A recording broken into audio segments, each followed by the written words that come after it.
And where we're going to start off with this week is about 1 year ago.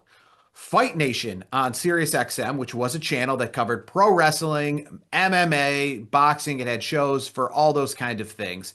Changed over to be Pro Wrestling Nation 24/7 and be a channel where UFC no more, boxing no more, just pro wrestling around the clock, led by the Tentpole Show, which is Busted Open, and Dave LaGreca, who was the host of that show going back 16 years. And whether it was the show under the Fight Nation channel or it was, well, all the pro wrestling specific shows under Pro Wrestling Nation 24/7, Dave LaGreca always made sure to say, one, that he is not employed by any professional wrestling company. He's always paid his way into most things. And he is going to cover wrestling unapologetically and, without censors, without anyone telling him what to do, because he is not indeed a paid employee by any company. But this past week, that changed on a dime, and we now have an official, just like the NFL or the NBA or anything else, a WWE channel on Sirius XM Radio. So like ESPN and NFL Network and MLB Network, there is a channel that is officially sponsored by the WWE. And as a fan, I will tell you, there's lots of pros. One of those pros is live play-by-play coverage of all WWE events. So while I'm driving in the radio, I can flip between my favorite baseball game and then listening to Raw and NXT, which I've done a little bit of. I could say very weird. They got to fix out the kinks, specifically with the PLEs. They're going to be play-by-play specific for the radio. But obviously, the drawbacks come in that is Monday morning, Redemption was on Sunday night, AEW, and obviously All In, the WrestleMania for AEW this next month and how we're building up to that. And all of a sudden, out of nowhere, the talk of that ceased. And I'm obviously knowing that WWE is going to lead the roost when it comes to anything in pro wrestling, but no AEW mentions at all. And partly because of this as well, Brandon, I want to add a few more little caveats that came with this. I noticed a few weeks ago that the Jonathan Coachman show Off the Ropes, which ran from 2 to 4 every day, no longer was having Jonathan Coachman. I didn't know if he was just busy. But Jonathan Coachman has spoke up and said no, he was removed from that show. Thunder Rosa, also, who is an employee of the channel, is no longer involved. So I don't, Brandon, I'm an XM subscriber, so this is obviously much closer to me. I don't know necessarily how often you listen to these shows and things like that, but tell me a little bit about your takes of now WWE having their own radio station and, good and also negative, because now AEW essentially in the major media doesn't exist. Yeah, I mean, honestly, what took them so long? I figured they did every other form of media. Why don't they have their own radio station, so to speak? And yeah, I do have Sirius XM in my car on my smart device, so I do listen to different things. I haven't had a chance to listen to WWE Radio just yet. I did see that Triple H was on this week. I did see that. I do want to ask you a quick question, because I do know that like other sporting events have their TV announcers, which like say they're on the national networks, and then they have their radio announcers on the radio. Is WWE just going to pipe in Michael Cole, or are they going to have their own radio team? No. So for PLEs like SummerSlam, they will have Vic Joseph and Booker T doing separate commentary, which would actually be kind of cool, because maybe I bring a headphones to SummerSlam and pop that in. You know what I mean? Like old school style, like I'm at a ball game and I'm an old man. So that's okay. So they're doing that for PLEs only. But for Raw, NXT, and SmackDown, they're just playing the TV over. And I can tell you, I synced it up this past week on my phone while watching Raw on television, and it was exactly just that. The problem is, though, I was watching Raw, right? So I could understand what I'm listening to. It's not made. It would be like piping in TV football over over the radio. And as you listen and watch sports, they broadcast it differently. They'll be like a throw. He caught that ball, and they might not even say the name of the person who caught it or how far he caught it. Did he catch it? I think he caught it. Troy Aikman, I think he caught it. Yeah, it looks like a good catch. And you're like, how far? Who caught it? Like, and with Raw, obviously. That's the reason why I was asking, because I've been following it along, but there's only so much I can take in and digest, because I know a lot of the other sporting organizations, they'll have like their TV video side of it, and then they'll have like the radio and audio maybe side. after time. I mean, hey, we all know there's a million interns out there that are willing to do this for free every single week. So, Oh, you of know, course of course they are. I mean, we know we worked in local radio for yeah. many years. You're still in the business, so it is one of those things that does happen. I was just curious because I haven't had a chance to listen to WWE radio. I mean, from your early perspective, do you like it so far? I know it's only a few days in, but how are you feeling? I mean, there are, like I said, there are the positives in the sense that some of those podcasts are going to be out there. You know, those things you watch on YouTube, they're kind of be all streamlined in one place, and you get access to that. And obviously, to certain, things like the PLEs, those are cool. The negative is, I mean, I guess my thing is, to be honest with you, I am a WWE fan more than I'm an AEW fan. I think a lot of people are. Sure, there's AEW fans out there that are more, but they're, I think, in the minority. But I guess just tuning in on Monday morning and also on all these other shows as well, I feel like you're just really forcing. There's so much WWE content out there. That's, I guess, my thing is there's so much WWE content. So just tuning on another WWE show and like hearing them recap Raw, like there's so many places that recap Raw, whether it's Raw, the actual Raw recap show. But hearing interviews with Charlotte Flair and Triple H and people like that we hear interviews from all the time, it just gets old quick. And even like I said, even with the WWE talk, making sure that they're talking about it from a very pro WWE perspective and not really giving hardcore analysis about it. It just seemed a little like I tuned out after a little while because it just wasn't giving me new information, right? It's just very homogenized WWE talk. I'm not gonna lie though. You mentioned Booker T and Vic Joseph doing the audio side, so they're starting that SummerSlam, right? Correct. So you know what I might do if I can set it up just right. I might plug in my Sirius XM and link it up with with the SummerSlam feed. I might watch it that way and just kind of see how the whole thing looks because a lot of other I mean, like I said, organizations. that's fine. You're right, talking about it from that. I'm just talking about the channel, like as a whole. I don't like you just said because you've been listening to it and you don't want it to be all pro WWE. You want to have people on that are saying, why would we do this segment? Why'd they do this? Like I'm not saying you take a dump on the product, but like you still should have some critical analysis of the product where it's not like everything WWE does is wonderful, which we all know is not true.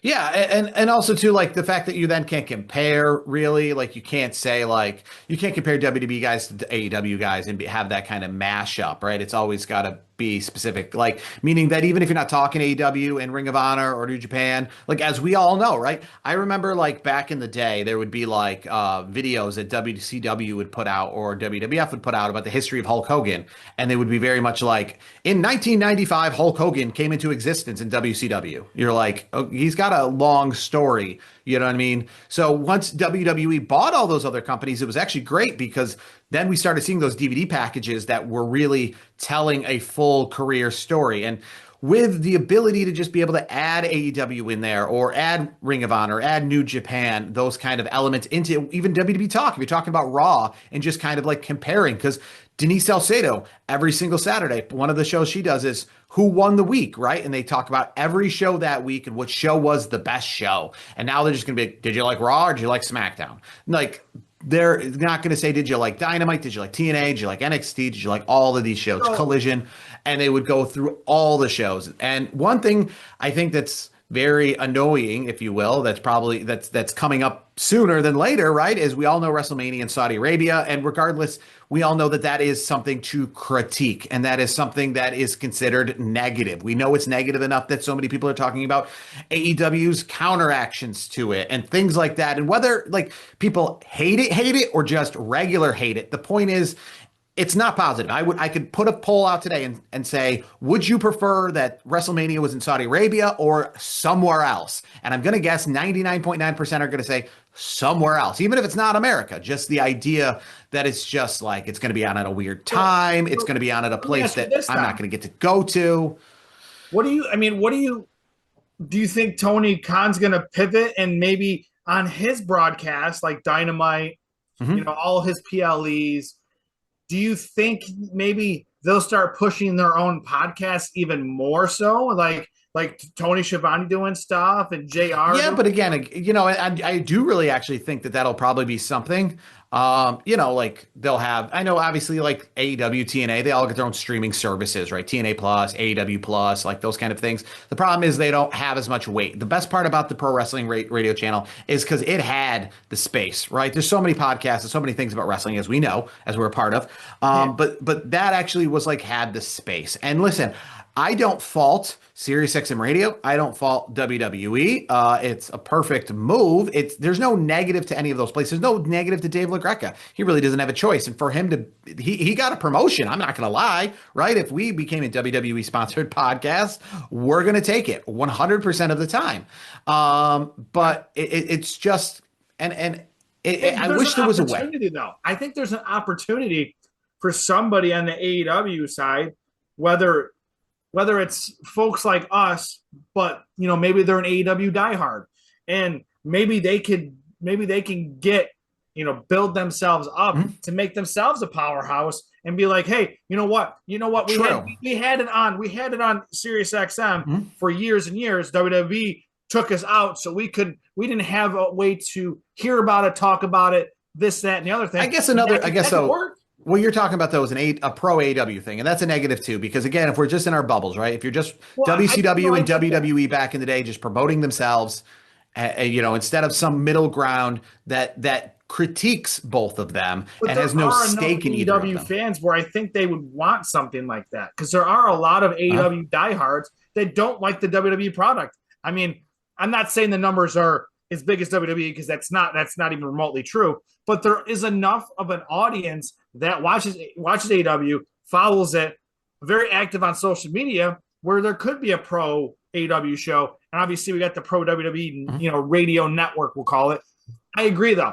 I think you should have what they had. This is maybe Bully Ray, could maybe do something like that. I don't know what's his contract with WWE Radio. Is he in? Is he still involved? Yes, he's still involved. I think he's on a Legends deal with WWE for the most part. I mean, somebody could take a podcast, kind of like what we're doing, and talk WWE, talk AEW, talk TNA. What we didn't like from this, what we didn't like from that. Like there should, there's lots of those spaces. They just don't have. They're not going to have the platform, right? They're not going to be on XM Radio. They're not going to be able to get the big time guests like we currently have. What about Tony Khan buying? I mean, Tony Khan's got so much money. I mean, he doesn't care about money. I mean, couldn't he just go to Sirius XM with a big fat check and say, "Hey, you got rid of what we had on the radio. Can I get a channel on the dial?" Yeah, I guess my thing is could do it. The real negative here, I guess, is one, it's going to be less critiquing of WWE itself. So even if it doesn't talk AEW. But also, I guess, like I said, I don't think there's enough of a market for a full AEW channel or a full anything else channel. Listen, the channel before was 95% WWE. That's fine. The difference was it was 95% WWE without being affiliated with WWE. So they could say whatever they want. They could say Saudi Mania sucks. They could say those things. And they're not a fan of that. You know what I mean? But they had the 5% of AEW. And I think that's really the share market is 5 to 10%. Which is fine. I guess it's nice to know that 5 to 10% exists for like when All In happens and it's a big event, it's going to get that day versus like it's not going to get any time at all. Like I want to listen to AEW when it is a big deal. We watch it with Kenny Omega winning the belt. We got all into that. If we're going to an AEW pay-per-view, we're going to be a little more invested too. The problem is that we're not going to be fully invested 24 hours a day. And I hate that it's just all in or all out. No AEW pun needed there. But, just nice. I like the fact that there was a channel that was mostly WWE talk. That's what I want to hear from a critical eye without being affiliated with WWE. And then also sprinkled in AEW for the casuals like myself when it was worth talking about, when something was a bigger deal. Now we don't get that sprinkle in at all. I'm really surprised it's taken WWE this long to have their own radio network. They had the WWE network 10, 15 years ago. Can't believe it's been that long. It's been a long time. But they didn't have a WWE radio. So, I feel like, if anything, they would have started with WWE radio first, see how that went, and then went to the network. But it went totally the other way. I think they wanted to get that catalog of a year or two ago is when they started cataloging those podcasts with The Undertaker and Cody Rhodes and Stephanie McMahon. And they started cataloging those to kind of put together so they're like, okay, see, now we have something You got some to fill a inventory. radio channel. Yeah, we Yeah, have some you inventory. could build enough inventory. You could play Stephanie, even though it was from 4 years ago, Stephanie McMahon's interview with Undertaker or something. You Yeah. know, whatever. And they could play that at different times of the year and different times of the day when there's nothing else going on. So I mean, I get that. I just feel like what took them so long, because there's been podcasting for a long time, and like shoot, we're gonna be hitting 10 years, like, next year. So it's like they could have been doing this all along, and they could have had WWE Radio. There you go. You just answered the question. This is what we'll go out on. This new Sirius XM channel, Conrad Thompson, get out there. You've got a ton of programming. You do with Bischoff. You've done with Kevin Nash, right? You do with Bruce Pritchard. Just a show after show after show right there, right? Doesn't he? And Jeff Jarrett, right? He's got the woman Jeff Jarrett, right? The Conrad Thompson Radio Network. That'll solve us, right? I think. Well, Conrad Thompson, he is the podfather. I mean, we do our podcast every week. You name like the old school wrestler or wrestling, personality, he's probably doing a podcast or has done a podcast with them. So like, yeah, I mean, Conrad Thompson could definitely have his own network. I mean, imagine that database with 83 weeks, for example, has been going on for like, I want to say 7 years. So 7 years worth of podcasts, which plus they did specials and things like that. There's so much content that Conrad, maybe someday he sells it. Yeah. Who knows? All I know is maybe at SummerSlam I'll be in the crowd with those old headphones on with the FM dial, tuning in just like the old man at the ballpark, keeping score of the ball game, listening to it on the radio while sitting behind home plate. Maybe that's how I'll start going to WWE events. Hey, yeah, maybe. I guess it really doesn't matter though, because those shows have been on our phones. So if I wanted to listen to Raw or listen to SmackDown while I was at Raw or SmackDown, it's kind of already been there. Like we have Netflix on our phones, so it's not like. But to be fair, though, it doesn't burn as quickly if you're using Sirius XM versus Netflix, because audio versus video drains your phone a lot quicker.